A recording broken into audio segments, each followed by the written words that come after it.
Join Carol Davies on Global Voice Radio, the host of Only the Best for You. Be a change maker and unlock the secret to your best life.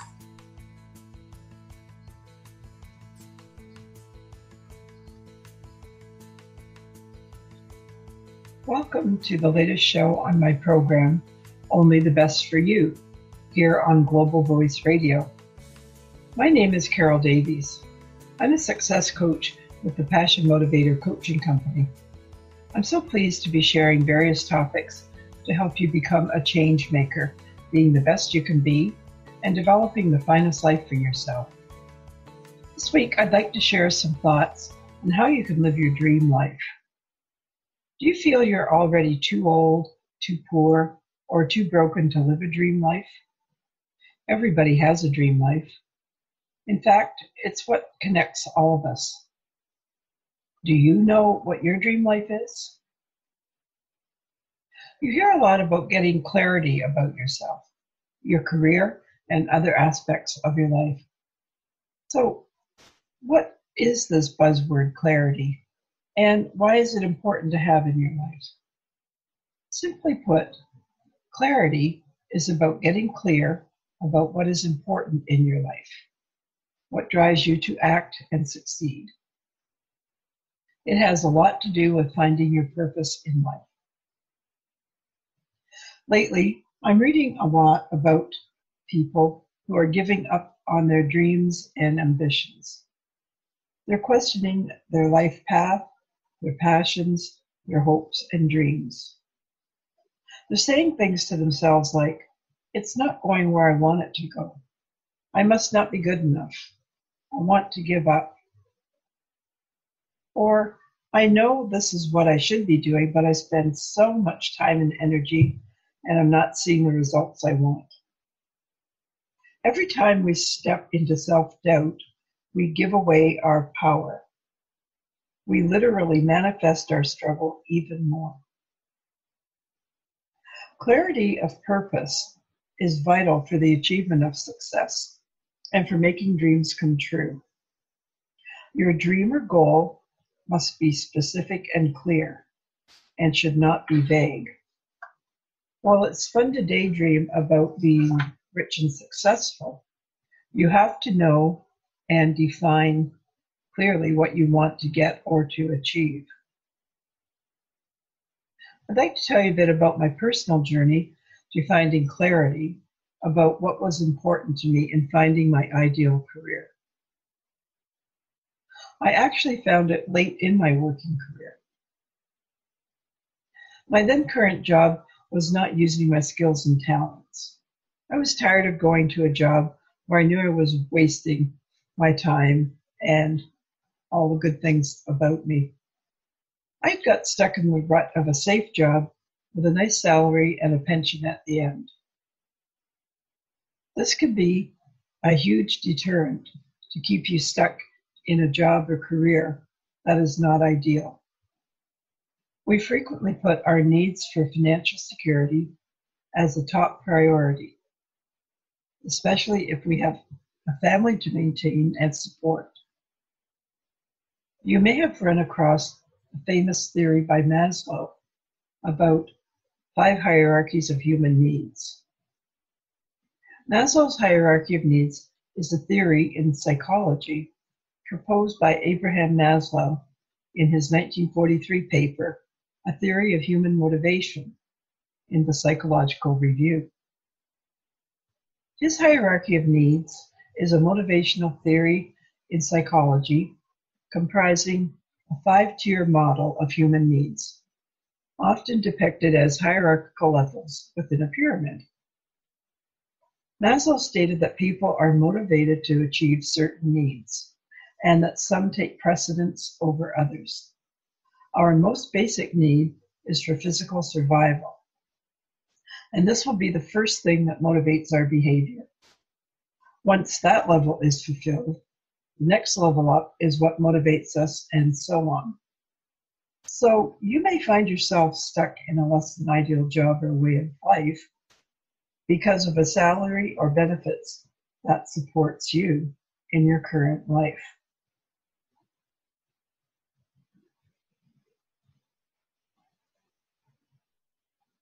That's what had happened to me. I didn't think I could change my circumstances because I was afraid of the unknown, and I was accustomed to my life as it was, even though I was not very happy. Guess what? Life happened in a very unexpected way.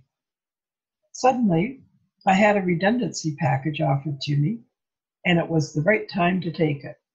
I had ended up in a job that was not a good fit, and I was actually relieved that I now had a way out. That said, it was pretty scary, and I felt adrift. Now what would I do? I did not want to work again for a company or a big organization. I was in my mid-50s and way too young to just retire. Also, I had lived and worked for several years in Geneva, Switzerland, and now I was going back to Canada. It sure didn't feel like I was going home, though.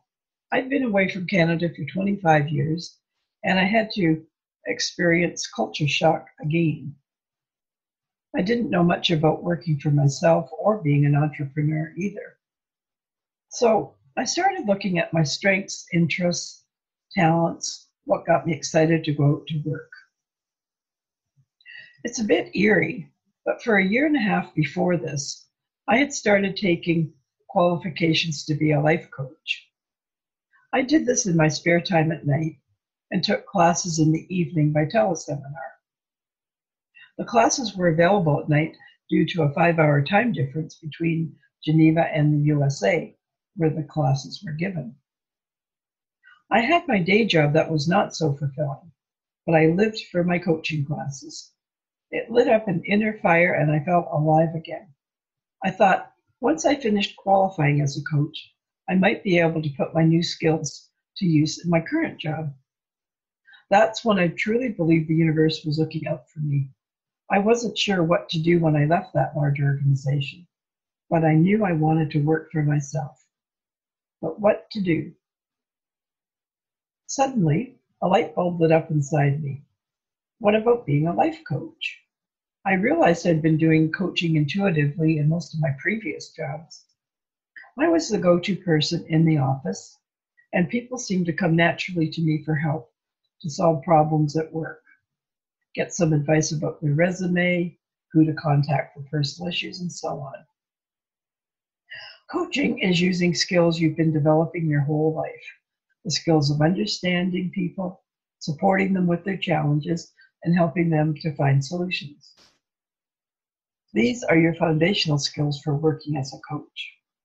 I wish I had realized it earlier. I am a natural born coach. So I have found my clarity about my true life purpose. It took me a journey of a couple of decades, though. Why so long? I guess I was scared to find out what I really wanted in life. I gave others priority over myself. I didn't feel worthy. Does this sound familiar? So how can you decide to change your life if you're not living your purpose? You can decide to find your purpose and then see what life could be like. It can be as simple as asking yourself a series of fundamental questions and then see what the answers are. Most of the time, the answers are within. In one sense, you already know what you need to know.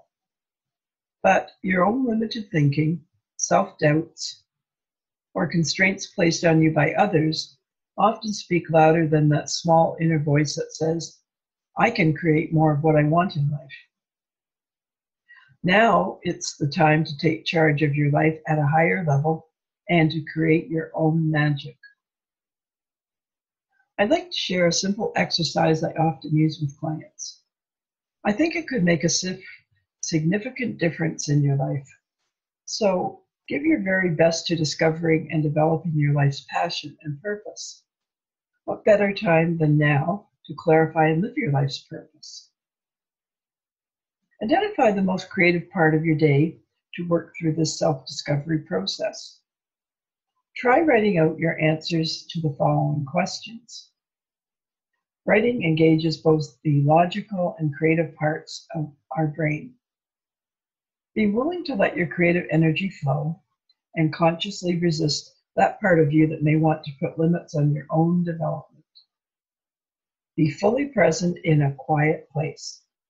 Have paper and pen ready, or your computer if you prefer. In this important exercise, you want to be fully present and in a positive state. I'm going to give you a series of questions in a minute, and let these questions guide your inner wisdom, the part of you that already knows the real you. Let your pen explore ideas that you've only dreamed about in the past as you create new insights, new clarity, and new direction. Be willing to experiment, venture into new territory, and discover the learning. These discovering your passion questions will give you new insights, provide greater clarity of purpose and vision, and open up new adventures in your life. Enjoy the discovery. I'll be giving you details on how you can get these questions sent to you at the end of the program. There are 15 questions. The first one is about your talents. What are your most significant talents and gifts that you bring to both your career and to life? This is not a time to be humble. So list no less than 7 major gifts you possess. The emphasis here is not on how smart am I. Instead, ask, how am I smart? The second question centers on your interests. What do you like to do most? What gets your creative juices flowing and feeds your soul? The third question centers around energy drains. What do you like to do least? What turns you off and drains energy from you? Fourth question is about your dreams. If you had no limits, what would you be, do, and have? Let your imagination flow and resist the self-imposed limitations that could stifle your creativity. The fifth question is about your going to values. If you were going to join a particular company, group, or association, what would you look for within that entity that would light your fire? What about their values or culture attracts you? The sixth question concerns your moving away from values. What would cause you to leave a particular company or group? What about their values, culture, or behaviors repels you? The seventh question is about wake-up calls. If you were told by a physician that you were likely to die suddenly within 1 year, what would you do differently with your life in the remaining time? Who would you contact? And why are you waiting? The eighth question is about financial freedom. If you were to win a multi-million-dollar lottery, what would you do differently in your career and in your lifestyle? What does that say about how you're living your life now? The ninth question is about your alignment. Think about times in your life when you were working hard, yet experiencing great fulfillment. What were you doing? Describe your actions and feelings. The 10th question is about balance. Think about times in your life that you were playing and thoroughly enjoying yourself. What were you doing? How much of that kind of experience are you currently bringing into your priorities? The 11th question is about your avocation. Bring to mind your most pleasurable hobbies or interests. What are they, and how might you incorporate these into a new career, your existing career, or to simply create more of this experience in your life? The 12th question concerns having a childlike perspective. Imagine that you're now 8 years old and looking ahead at your life with all the imagination and confidence of a child. What dreams do you want to fulfill? The 13th question is about wisdom. Imagine that you're now 80 years old and looking back over your life with the wisdom and insight of a sage elder. What pleases you most about your accomplishments? What do you regret not having done? The 14th question is about your circle of influence. Imagine that the most highly respected people you know are having a conversation about you. What positive things would you want them to be saying about your principles, your values, and your contributions? The last question is about passages. Imagine that your life came to a close and people gathered to celebrate your life. What would you like them to be saying in your obituary about you as a person and about the difference you made in this world? I know this seems like a lot to do, but if you're unhappy in your life, isn't it worth it to take time to find out what excites you, where you really want to go in your life? After a few days of thinking time, return to your written responses and update or edit them where appropriate. Then read each response individually in an effort to learn what messages are coming through. Next, look to see if there are any similar themes coming through that will give you clues or suggestions as to what is intrinsically important to you.